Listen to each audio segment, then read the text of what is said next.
National Desk, America's News Now.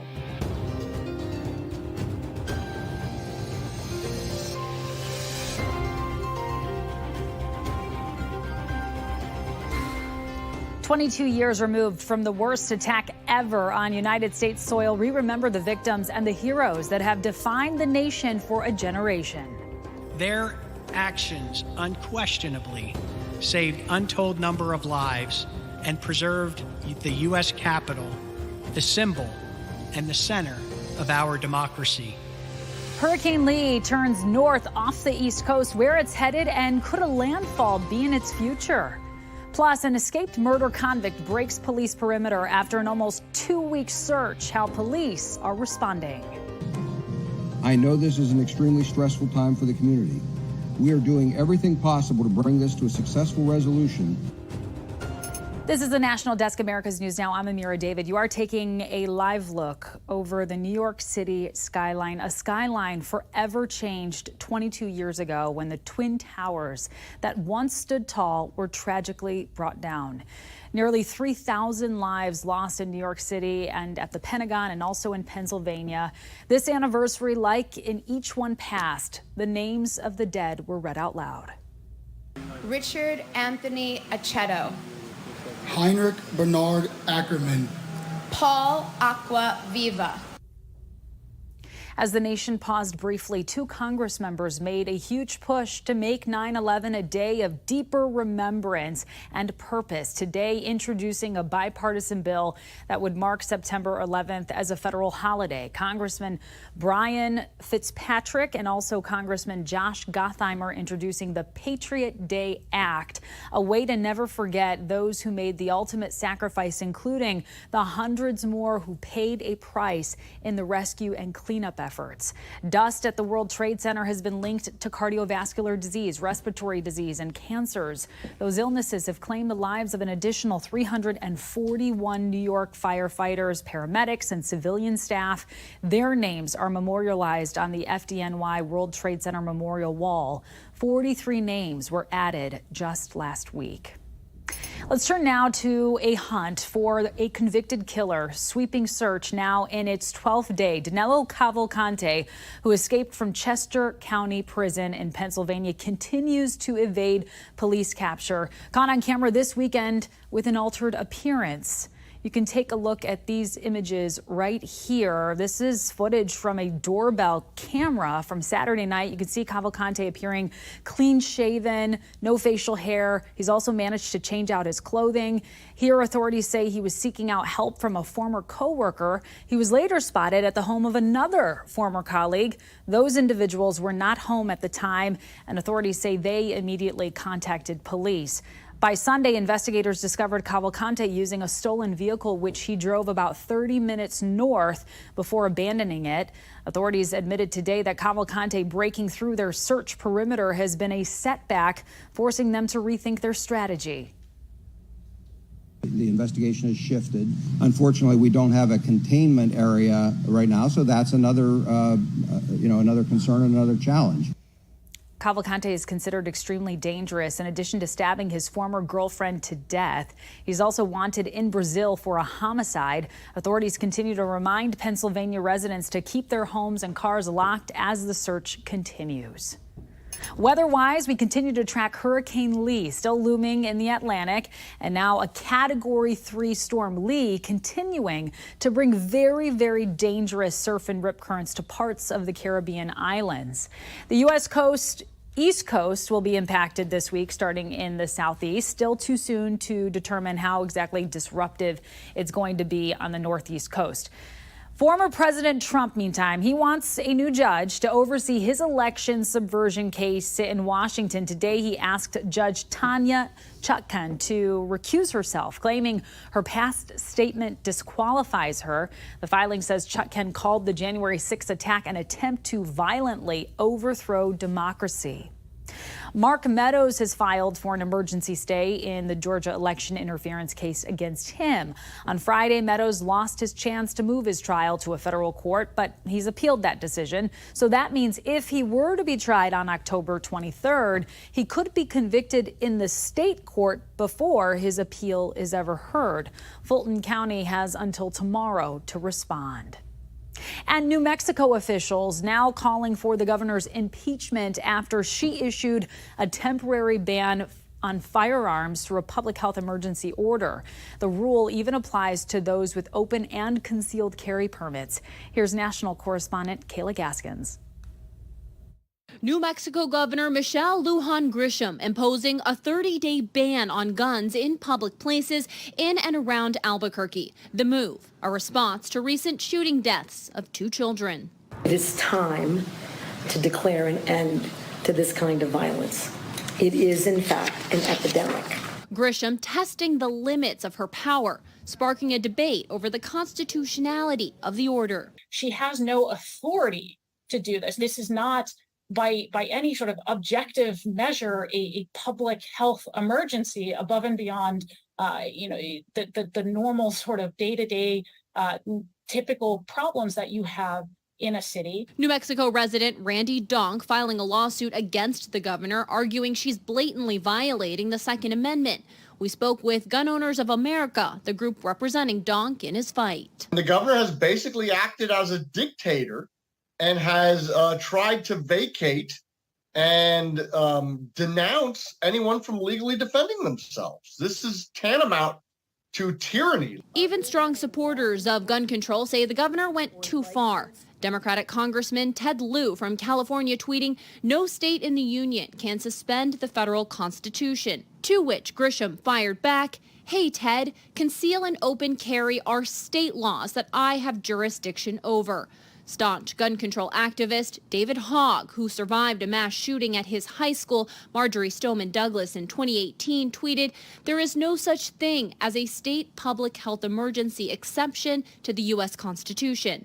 Albuquerque's Democratic sheriff making it clear during a press conference Monday how his department will handle the order. We don't agree on this at all.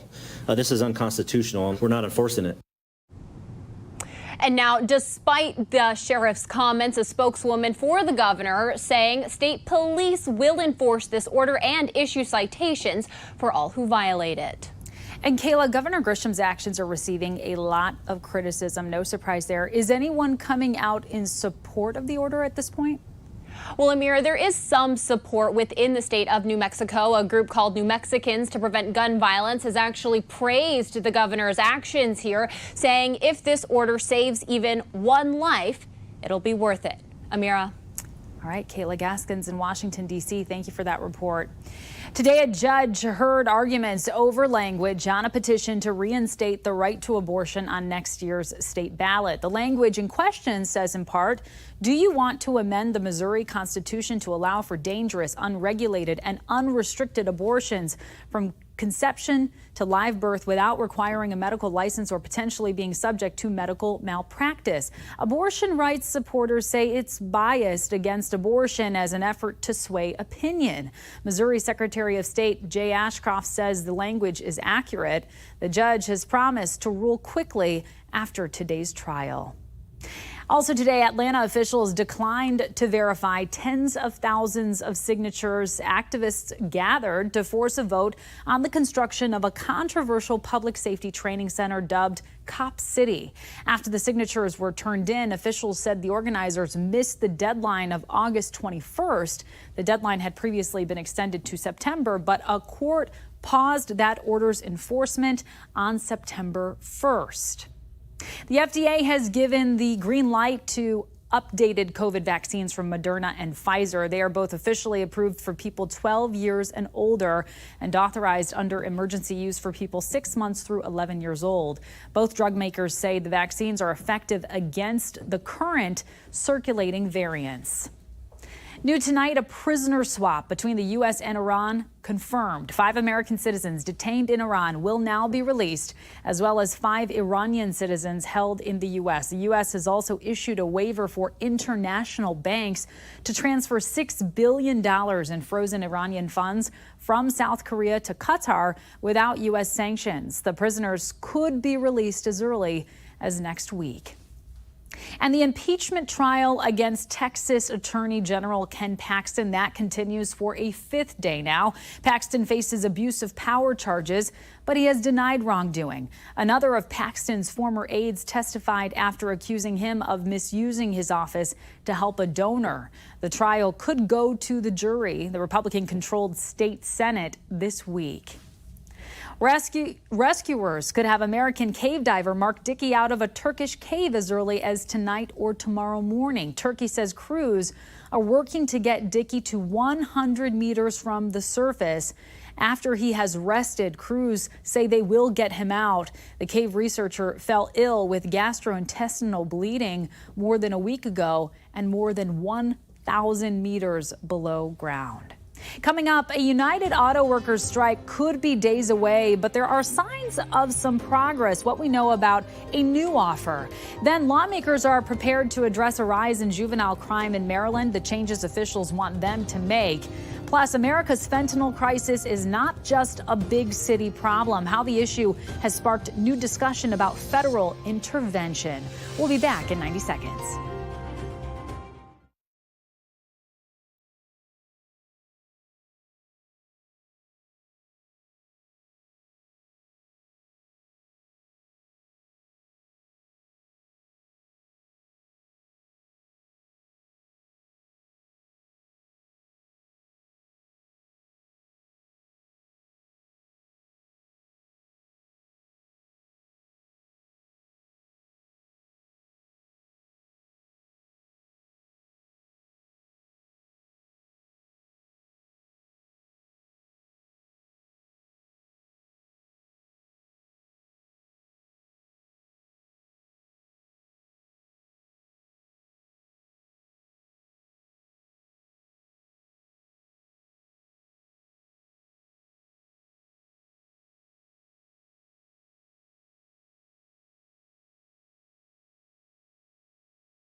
The United Auto Workers strike could be days away, but there may be some signs of progress. Stellantis, formerly known as Chrysler, made an updated offer to the United Auto Workers Union. No details have been released on what it was. The two sides had been working on a new agreement over the weekend, and Tobin Williams, senior vice president of Stellantis's North American HR department, said there were tentative agreements achieved in negotiations, but there's still more work to be done in order to achieve a lasting deal. But Stellantis is just one of 3 automakers whose contract is ending on Thursday. There was no update today on negotiations with Ford or GM.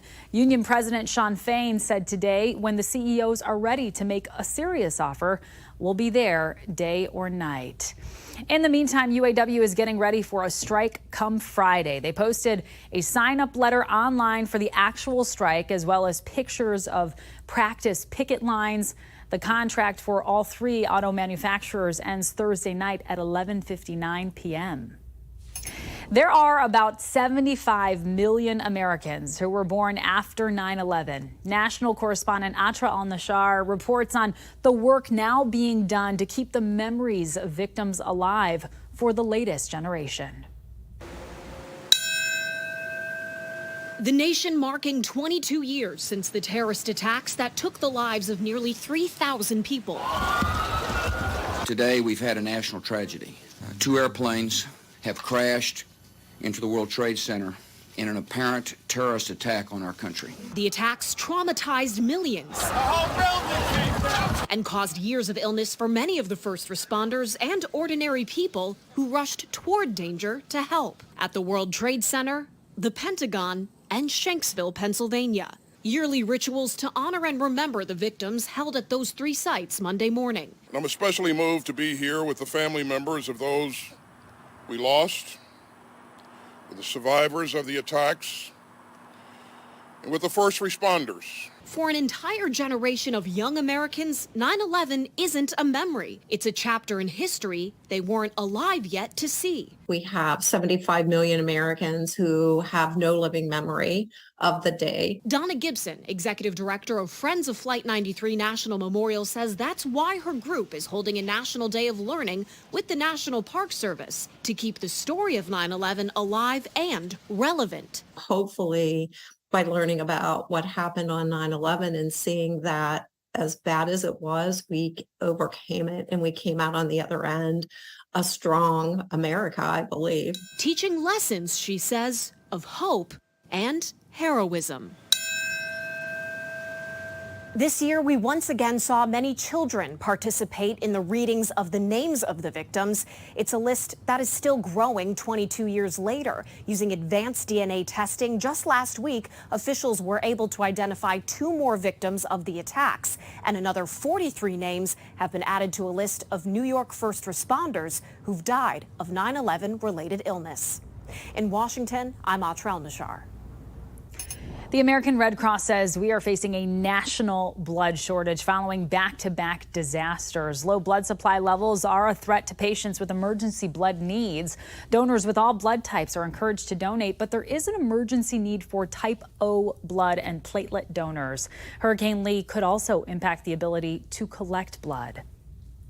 Former NFL player Adam Pacman-Jones removed from a flight from Cincinnati to New York before it took off and was arrested today for alcohol-related intoxication, disorderly conduct, and making terroristic threats.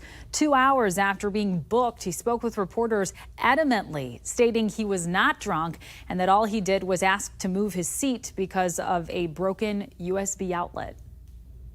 It'd be different if I'm out causing trouble, doing something stupid. I'm gonna stand for what I stand for, which is respect, honesty, and I'm walking my walk. Meantime, Michigan State football coach Mel Tucker has been suspended without pay this less than 24 hours after allegations went public that he sexually harassed a rape survivor. The school's hired an outside attorney to investigate that complaint. The investigation comes as the university continues to face scrutiny over its past handling of sexual abuse allegations against Larry Nassar, the former MSU gymnastics doctor who abused hundreds of young girls and women. A hearing regarding the allegations for Tucker has been scheduled for October 5th. ESPN, ABC, and other channels are being restored to 15 million American households using America's second biggest cable TV provider right before Monday Night Football. That begins tonight, of course. Disney and Charter Communications, they reached an agreement after a dispute led to a complete blackout. Disney has now agreed to offer Charter customers access to services like Disney Plus. We have reporters all across the country in your neighborhoods covering the issues that matter most to you. We're taking the pulse of America. Today, community volunteers in Myrtle Beach dedicated their morning to a 9/11 Day of Service project, cleaning up Warbird Park. They planted flowers, removed weeds, and collected trash. Keep Myrtle Beach Beautiful and the city's Parks Department hosting the event, saying the heroism of first responders that day inspired communities across the U.S. to remember their service and the history by serving their community. It's been a long journey for Scott Smith and his family since his daughter was attacked by another student in a bathroom at Stonebridge High School on May 28th of 2021 in Loudoun County. What happened to me cannot ever happen to another American again. And it was kind of a bittersweet moment to me, to accept this pardon. A month later, Smith arrested and eventually convicted of 2 criminal charges after an incident got out of hand with Loudoun County Sheriff deputies at a Board of Education meeting at Loudoun County Public Schools. Smith tells 7 News he was only attending the meeting to listen. I think it's pretty clear and convincing to the public that what happened to me that day should have never happened. His conviction of resisting arrest was eventually tossed out. He was set to appeal his disorderly conduct conviction later this month, but now Virginia Governor Glenn Youngkin has given Smith a pardon.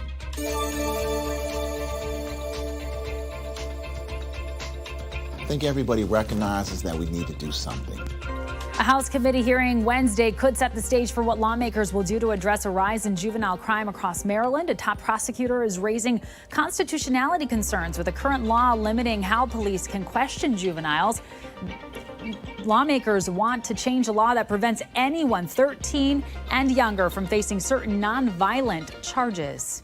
Coming up, America's fentanyl crisis is not just a big city problem. How the issue has sparked new discussion about federal intervention.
Fentanyl overdoses kill 150 Americans every single day. Spotlight on America's Chris Daniels tells us about how this is not just a big city problem and how the issue has sparked new discussion about federal intervention. East of the Cascade Mountain Range can be a paradise for some. You can go skiing, you can go camping, you can go fishing. Very family-oriented community. It is why Andy Wanacott settled here in Yakima, Washington, with his family, including sons William and James. And in theory, you don't have big city issues here in Central Washington. In theory, yes. Yet that dream was shattered within 18 months. First with son William. He passed away in April of 2021 due to a fentanyl-related overdose. Then his son James. I went to his apartment, and I had to break in, and I found him, passed away. At that point, I knew that something had to be done. It was devastating, absolutely devastating.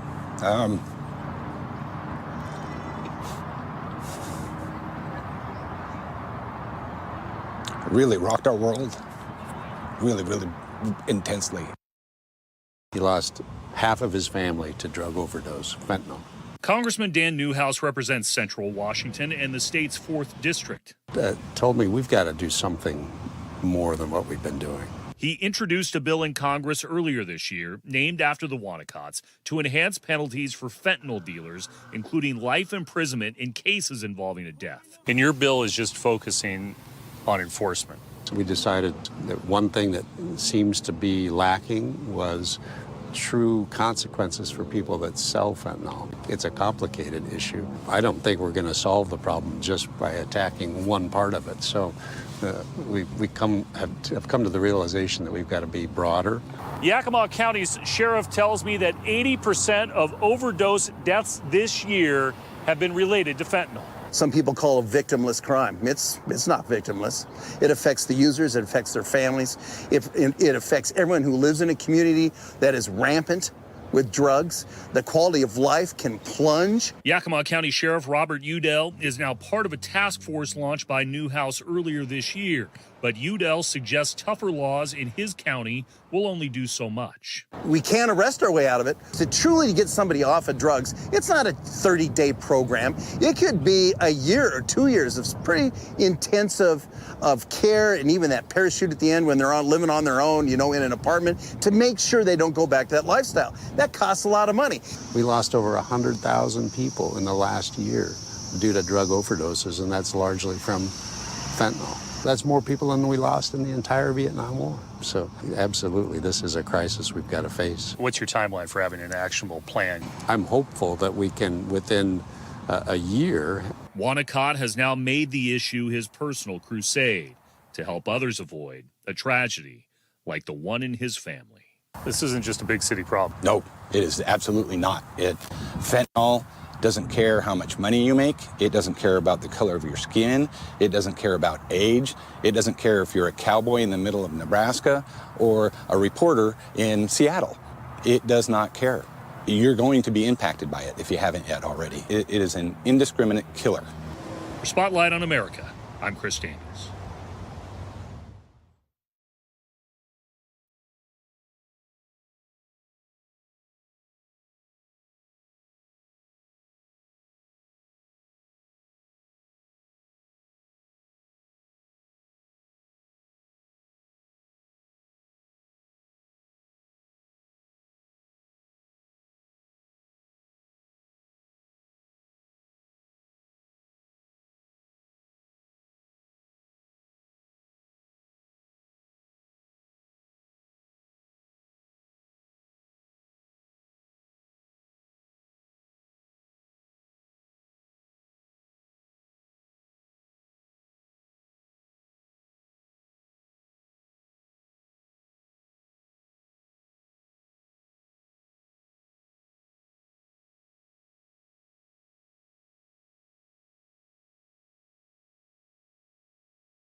Well, check this out. Hawaii's most active volcano is erupting again, and you can see it right there on your screen. Kilauea on Hawaii's Big Island, starting erupting yesterday, spewing lava nearly 500 feet into the air. No immediate danger to people there, but volcanic smog could pose a risk to those with respiratory problems. Scientists aren't sure how long it'll last. And if you're a sky watcher, keep your eyes peeled. You still have some time to catch a rare sighting of the Nishimura comet passing by Earth with a green glow. The best viewing is an hour and a half before sunrise. Best to use binoculars or a telescope. The comet's closest approach to Earth will be tomorrow. It won't fly by Earth again until 2458. So basically now is your chance. That does it for this edition of the National Desk. We do invite you to join us later for more news. Thank you so much for watching. Have a great night.